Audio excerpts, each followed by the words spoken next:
महाराष्ट्र सरकार में deputy CM Eknath Shinde का कद बढ़ने की खबर ने सबका ध्यान अपनी ओर खींच लिया है। दरअसल महाराष्ट्र सरकार ने एक नया आदेश जारी कर कहा कि अब राज्य की सभी फाइलें सीएम से पहले शिंदे दादा चेक करेंगे और उसके बाद वो फाइलें सीएम के पास ले जाई जाएंगी। महाराष्ट्र में इस नियम से चारों ओर खलबली मच गई है और इस कदम को लोग तरह तरह की निगाहों से देख रहे हैं। दरअसल अब तक नियम था कि पहले फाइलें उप मुख्यमंत्री अजीत पवार, जो वित्त मंत्री भी हैं, उनके पास जाती थी। वो फाइलों को चेक करते थे और फिर सीधा मुख्यमंत्री के पास वो फाइलें भेज दी जाती थी। लेकिन अब नए आदेश के अनुसार सभी फाइलें सबसे पहले उप मुख्यमंत्री अजीत पवार के पास जाएंगी, फिर डिप्टी सीएम एकनाथ शिंदे के पास आएंगी और अंत में मुख्यमंत्री देवेंद्र फडणवीस के पास जाएंगी। जहां एक और महाराष्ट्र सरकार में चुनावों के बाद से लगातार सीएम पद की पावर्स को लेकर तनातनी चल रही थी। सूत्रों से ये भी जानकारी मिल रही थी कि चुनावों के बाद से डिप्टी सीएम एकनाथ शिंदे बेहद नाराज हैं। लेकिन अब सब शिंदे के फेवर में होता हुआ नजर आ रहा है।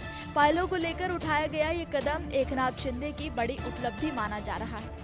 पूर्व सीएम एकनाथ शिंदे से मुख्यमंत्री पद की कुर्सी गई तो वो होम मिनिस्टर बनना चाहते थे, लेकिन वो भी नहीं मिला तो कुछ मंत्रालय लेकर डिप्टी सीएम बन गए। इसके बाद भी उनकी नाराजगी बनी रही, कभी प्रभारी मंत्रियों को लेकर तो कभी मंत्रालयों के फैसलों को लेकर वो हमेशा खफा दिखते थे। एक मलाल ये भी रहा कि अजीत पवार को उनसे ज्यादा तवज्जो दी जा रही है, लेकिन अब देवेंद्र फडणवीस सरकार में उनका कद बढ़ा दिया गया है। अब महाराष्ट्र सरकार के कामकाज की कोई भी फाइल उनसे होकर ही सीएम देवेंद्र फडणवीस तक जाएगी। बता दें कि महाराष्ट्र के चीफ सेक्रेटरी सुजाता सोनिक की ओर से आदेश जारी किया गया है। इसमें कहा गया कि कोई भी फाइल पहले वित्त मंत्री यानी डिप्टी सीएम अजीत पवार के पास जाएगी और फिर उन्हें शहरी विकास और हाउसिंग मिनिस्टर यानी डिप्टी सीएम एकनाथ शिंदे के पास भेजा जाएगा और अंत में सभी फाइलें सीएम देवेंद्र फडणवीस के पास जाएंगी। ऐसे कई मौके आए जब शिंदे को नजरअंदाज किया गया, लेकिन अब महाराष्ट्र सरकार के इस कदम को शिंदे की नाराजगी दूर करने का एक प्रयास बताया जा रहा है। इस बदलाव के पीछे राजनीतिक समीकरणों की भी गहरी गणित देखी जा रही है। चर्चा है कि ये फैसला सीधे तौर पर अजीत पवार के बढ़ते प्रभाव को कम करने की कोशिश है, क्योंकि इस बदलाव से अब प्रशासनिक निर्णयों में एकनाथ शिंदे की भूमिका अहम हो जाएगी। हालांकि इस फैसले को दोनों उप मुख्यमंत्रियों के बीच संतुलन बनाने की कोशिश के तौर पर भी देखा जा रहा है।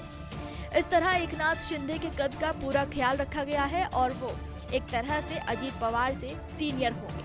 शिवसेना के नेताओं की लगातार ये शिकायत थी कि उनके लीडर एकनाथ शिंदे को सरकारी कामकाज में उतना महत्व नहीं मिल रहा है जितना उनका कद है और पार्टी की ताकत है। ऐसे में अब शिव सैनिकों के गुस्से को भी कंट्रोल किया जा सकेगा। स्थानीय निकाय के चुनावों से पहले ही ये फैसला बेहद अहम है। नमस्कार, मैं हूं मानक गुप्ता।